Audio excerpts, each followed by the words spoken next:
슬기로운 생활백서 금요일은 국민권익위원회와 함께 생활 속 놓치고 있는 권리를 찾아봅니다. 국민권익위는 지난 2002년부터 공공기관의 청렴도를 측정해서 발표해 오고 있는데요. 올해도 공공기관에 대한 종합 청렴도 평가 진행하고 있습니다. 이번 달부터 일반 국민과 공직자 대상으로 설문조사 실시한다고 하는데요. 자세한 내용 알아보죠. 국민권익위 청렴조사평가과 김지영 과장 모시고 이야기 나눠보겠습니다. 과장님 어서 오세요. 네, 안녕하세요. 청렴조사평가과장입니다. 반갑습니다. 예, 반갑습니다. 네. 확실히 오늘 날씨는 블랙이에요? 아, 네. 네. 뭔가 좀 블랙 의상을 입고 싶더라니 우리 과장님도. 네, 그렇죠? 서로 마음이 통한 것 같습니다. 맞습니다. 네. 가을입니다, 여러분. 예. 네. 공공기관 종합 청렴도 평가 이제 진행한다고 네, 말씀드렸는데 맞습니다. 이게 뭔가요? 왜 하는 건가요? 네, 공공기관 청렴도 평가라고 하면 이게 말 그대로 공공기관들의 청렴한 수준을 평가하는 제도입니다. 반부패 정책을 효과적으로 추진을 하기 위해서는 공공기관에 대하여 부패에 취약한 분야가 무엇이고 또 그 수준은 어떠한지 우선 정확한 진단이 선행이 되어야 되는데요. 우리가 수험생이라고 한번 생각을 해보겠습니다. 학생이 공부를 잘하기 위해서는 본인의 학습 수준이 얼마나 되고 또 본인이 잘하는 분야 또 부족한 과목이 무엇인지 그리고 다른 학생과 비교를 했을 때 본인의 수준이 어느 정도인지를 먼저 알아야 합니다. 청렴도 마찬가지인데요. 공공기관들의 청렴도 평가는 공공기관의 부패 취약 분야를 정확하게 측정, 진단을 해서 이제 반부패 전략을 수립할 수 있는 기초 자료를 제공을 하고 이를 통해서 기관에서 자율적인 반부패 청렴 정책을 추진할 수 있도록 저희가 지원하는 그런 제도라고 이해하시면 될 것 같습니다. 공공기관이 부패 부문에서 어느 게 좀 취약한지를 진단한 후에 자율적으로 좀 개선할 수 있는 맞습니다. 기준을 마련해 주는 거네요. 한마디로. 네. 그러면 이 공공기관 종합 청렴도 구체적인 평가 기준은 어떻게 되나요? 네, 종합 청렴도라고 하면 이제 크게는 세 가지 영역으로 구성이 되어 있습니다. 청렴 체감도, 청렴 노력도, 부패 실태 평가 이 세 영역인데요. 좀 더 구체적으로 말씀을 드리면 청렴 체감도라고 하는 것은 이제 국민들이 실제로 체감하는 공공기관의 청렴한 수준입니다.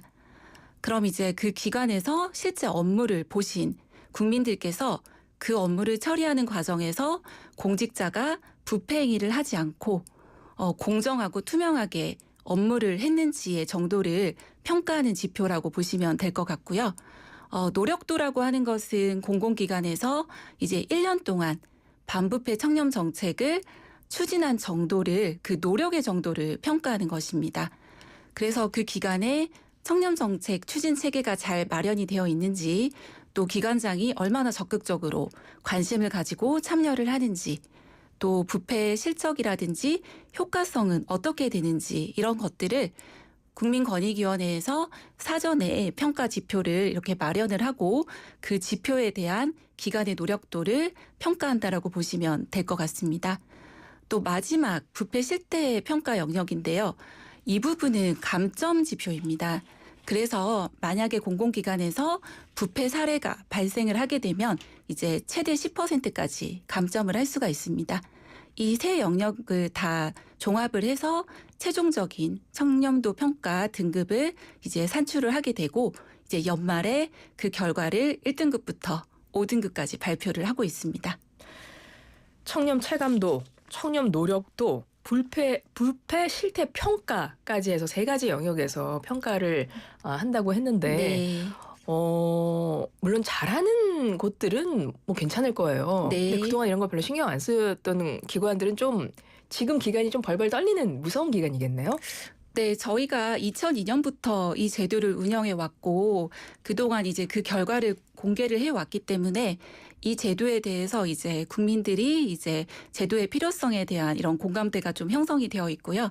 그래서 개별 공공기관들도 이 평가 제도가 이게 매년 실시되고 있다라는 것을 알고 있기 때문에 아마 신경을 많이 쓰고 이제 평가를 잘 받기 위해서 그렇죠. 또 궁극적으로는 그 평가를 통해 기관의 청렴도를 높이기 위해서 열심히 하고 있을 것이라고 믿습니다. 아니 이게 결과가 잘못 나오면 어떻게 되는데요? 잘 안 좋게 나오면?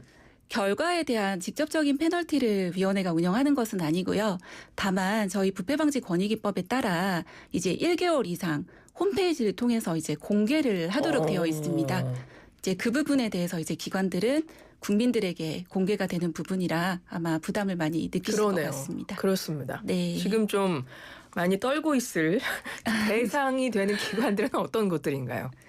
네, 저희가 청렴도 평가를 하는 근거가 부패방지권익위법입니다.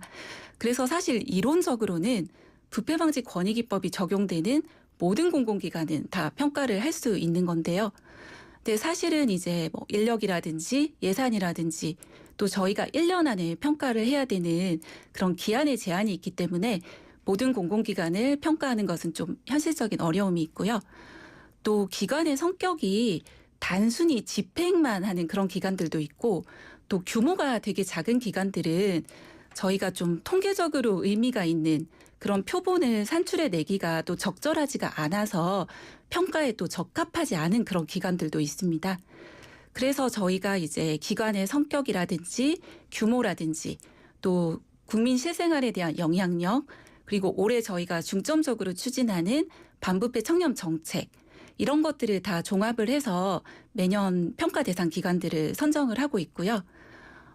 중앙행정기관이나 지방자치단체 그리고 교육청 또 지방의회나 또 공직유관단체 중에서 공기업이라든지 준정부 기관은 국민 실생활에 미치는 영향이 워낙 크기 때문에 저희가 매년 전수평가를 하고 있고 이제 그렇지 않은 기관들은 뭐 2년에 한 번, 3년에 한 번 이렇게 평가 대상에 들어오는데 올해는 국공립대학과 또 과학기술 분야 연구원이 평가 대상에 포함이 돼서 저희가 이제 721개 기관을 대상으로 이제 평가를 진행을 하고 있습니다. 이번 달부터는 설문조사가 실시가 되네요. 이거는 국민도 참여를 하나 봐요? 네, 맞습니다. 앞서 종합청렴도 평가 체계를 좀 설명을 드렸는데 그중에서 이 설문조사라고 하는 것은 그 청렴 체감도 영역이라고 보시면 될 것 같습니다. 국민들이 이제 업무를 하는 과정에서 실질적으로 그 기관의 청렴 수준, 부패 수준에 대해서 체감하는 정도를 이제 객관적으로 이제 저희가 측정을 해야 되는데 사실 눈에 보이지 않는 청렴을 어떻게 객관적으로 측정하느냐 하는 것이 가장 큰 목표이고요. 네. 그래서 모든 일반 국민들을 대상으로 설문을 진행하기는 어렵고 실제 기관에서 업무를 처리하신 민원인인 국민들 그리고 그 기관에서 업무를 수행하고 있는 공직자들을 대상으로 이제 업무를 처리하는 과정에서 이제 경험한 부패 인식이라든지 실제 부패를 경험하였는지 이런 것들을 이제 설문으로 측정을 하고 있습니다. 이 설문 방식은 그 국제 투명성 기구라고 하는 TI에서 국가별 청렴도 평가를 진행할 때도 사용하는 방법이라서 좀 널리 활용되고 있는 반부패 측정 방식으로 이해하시면 될 것 같고요. 네. 설문은 저희가 이제 부패 인식 그리고 경험을 물어보고 있습니다. 그래서 실제 경험은 정말로 업무를 처리하는 과정에서 공직자가 민원인이나 그 배우자에게 어떤 금품이나 향응을 요구하였는지 이런 경험률이라든지 횟수를 저희가 좀 측정을 하고 있고요. 그래서 설문은 이메일이나 전화 그리고 SNS를 통해서 다양한 방법으로 진행이 되고 있습니다. 네.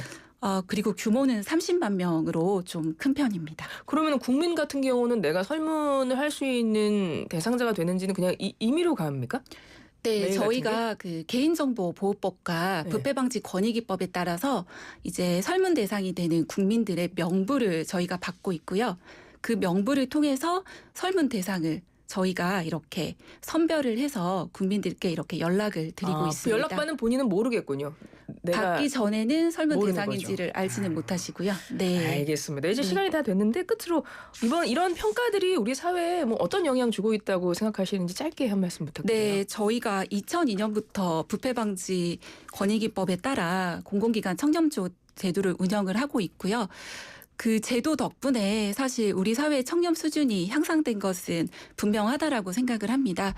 사실 구체적인 수치로도 이제 2002년도 국민들 대상 설문에서 이제 금품을 제공한 경험이 있다라는 비율이 당시에 4.1%에서 지금은 지난해 0.4%로 많이 줄어든 상황입니다. 그래서 이러한 청렴도 평가를 비롯한 이런 사전적인 예방 정책들이 우리 사회의 청렴 수준을 높이는데 긍정적인 영향을 미쳤다라고 이렇게 평가하고 있습니다. 네, 정말 고생이 많으시네요. 지금까지 국민권익위원회 청렴조사평가과의 김지영 과장이었습니다. 고맙습니다. 네, 감사합니다.